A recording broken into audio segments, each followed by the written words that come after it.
Inmediato en ampliación de noticias junto a Fernando Carballo, Carlos Villarreal y quien habla Mónica Delta, darle la bienvenida al exministro de Economía y Finanzas, David Tuesta, a propósito de lo que se ha aprobado una vez más en Codeco. Se ha vuelto famosísima esta Comisión de Defensa del Consumidor que encabeza el congresista Luna, porque tiene la habilidad de generar controversia en todos los niveles financieros y económicos del país, con la premisa, según él, de estar en sintonía con lo que la gente necesita. Ahora se trata de ponerle topes a las tasas de interés de los préstamos en agenda, que está en agenda del Congreso.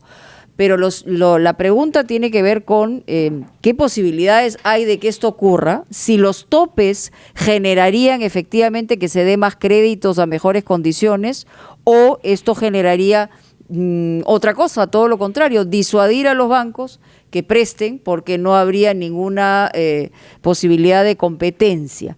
Señor Tuesta, bienvenido. ¿Cómo estás, Mónica? Fernando, ¿qué tal? A ver, la pregunta está planteada, digamos que esto puede sonar muy bien, como ha sonado otras cosas que están vinculadas a que la gente entiende y diga, bueno, qué bien, están pensando en nosotros, quieren darnos menores tasas de interés, pero esto primero, es factible de parte del Congreso. Segundo, ¿qué impacto tendría?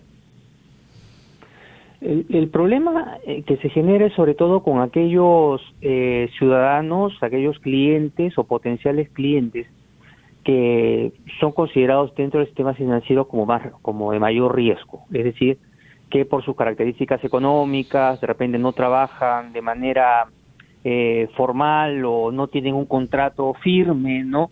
Y poco predecible, entonces les es difícil ingresar a la banca a precios, a tasas de interés más bajas. Entonces, la alternativa para estos clientes o potenciales clientes es la banca informal, y cada vez más informal dependiendo de sus condiciones. Entonces, cuando uno hace un análisis, siempre le va a aparecer, quizás en cualquier mercado, que determinado precio o determinado, en este caso, tasa de interés es de repente injusta. Pero la siguiente pregunta es, ¿cuál es la alternativa que tienen estas personas? Y la alternativa es la banca informal, que ahí sí es el lejano oeste, ¿no? Te cobran cualquier nivel de tasa de interés, tus garantías, puede ser tu casa, tu coche, tu carro, y al día siguiente, de repente, o en 2 días, si no pagas, se hacen con algún tipo de contrato o contrato, algún tipo de firma por ahí, digamos, con algún notario, se lleva tu casa o tu carro al día siguiente. No hay defensa de ningún tipo de protección del consumidor, justamente hablando de protección al consumidor. Entonces, el problema está ahí, y la probabilidad o potencial de exclusión financiera que se generan sobre ese colectivo es bastante amplia. Ahora, eso no quiere decir que no haya posibilidad de mejora. Ese es otro comentario, ¿no? Señor Tuesta, buenos días.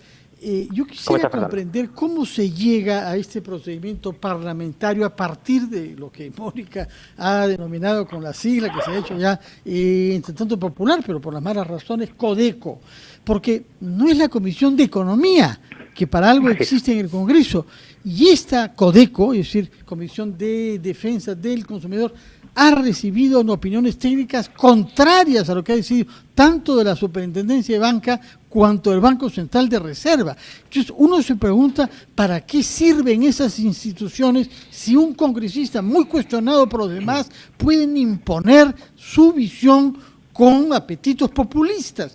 Usted se preguntaba hace poco en un artículo, la telaraña irrompible, ¿hasta qué punto el gobierno puede hacer algo para evitar que el próximo gobierno que asuma en julio no se halle con una situación inmanejable? ¿Estamos dando un paso más hacia el abismo? Efectivamente, Fernando. El problema está en que esas son medidas o circunstancias que ante la población son bastante, gozan de bastante popularidad. Yo creo que ahí empieza el problema, y no existe suficiente conocimiento, ¿no?, respecto a cómo funciona el sistema financiero. La banca en cualquier parte del mundo no suele tener pues grandes fanáticos, ¿no? Siempre, en términos relativos del país, siempre malo hay de algún tipo de cuestionamiento. Exactamente, suele ser el malo de la película, que en situaciones más complejas institucionales, como en el caso de Perú, los políticos se aprovechan de esas circunstancias. Y claro, ya dentro del Congreso se ha perdido, se ha roto completamente cualquier marco institucional, digamos, que existía ahí. Pero ningún Congreso se había atrevido a tanto, la verdad, con algunos pocos protagonistas. Yo recuerdo estas cosas, no sé, en los años 80, ¿no? Quizá antes de los 90, ¿no? Sí, hay dos factores, ¿no? Yo creo. Primero, yo creo que ha habido un deterioro definitivamente del sistema político y esto ya ha llevado a una enorme fragmentación. Segundo, digamos, ha habido un proceso acelerado, digamos, de esa fragmentación también en el último quinquenio. Dentro ello de un escenario en el cual no hay equilibrio, no hay balance del lado del Ejecutivo, hoy la sartén, el mango de la sartén en el término económico y de gobierno, incluso de gobernabilidad del país, se lo tiene el Congreso. No hay alguna manera, la pregunta de Fernando, si el Congreso puede ser, que si el gobierno puede hacer algo. La verdad es que no se le puede exigir mucho, solo alzar la voz, pero no va a ser suficiente, ¿no? Ante el respaldo que yo veo popular de la medida, ¿no? Eso es lo que más me preocupa. Yo creo que al final, digamos, igual como está sucediendo con el tema de la ONP, puede terminar avanzando esto como un tractor, ¿no? Y terminar aprobándose a las malas. Señor Tuesta, ya que estamos hablando de leyes polémicas, el día de hoy también se va a ver en el Pleno del Congreso esta ley de eliminación del régimen CAS y por lo tanto nombramiento de trabajadores y pase a regímenes laborales ya establecidos. Se dice que esto va a generar un impacto muy fuerte y negativo en la economía. Además, para variar, lo aprueba la Comisión de Trabajo, pero no lo aprueba o no lo somete a la Comisión de Presupuestos. ¿Cuál es qué perjuicio podría traer esto a su criterio justamente al sistema económico? Terrible, ¿no? Eso ya impacta directamente dos elementos, ¿no? La parte presupuestaria es la más inmediata, ¿no? Y con efectos de espejo sobre todo el resto del funcionariado, ¿no? Dentro del sector público. Nuevamente, ¿no? Uno tiene la primera cara de la moneda, es decir, hay trabajadores que quisiéramos, ¿no? Que tuvieran todos los contratos ley con todas las regulaciones laborales que existen, digamos, en otro tipo de circunstancias, pero por otro lado te encuentras a la problemática de la caja fiscal, que no estás en capacidad de someter todos estos pagos, ¿no? Adicionalmente rompes, efectivamente quieres temas de meritocracia, pero esto te lo distorsiona de alguna manera, ¿no? Porque no hay ningún tipo de valoración respecto a las capacidades que tienen estos funcionarios, ¿no?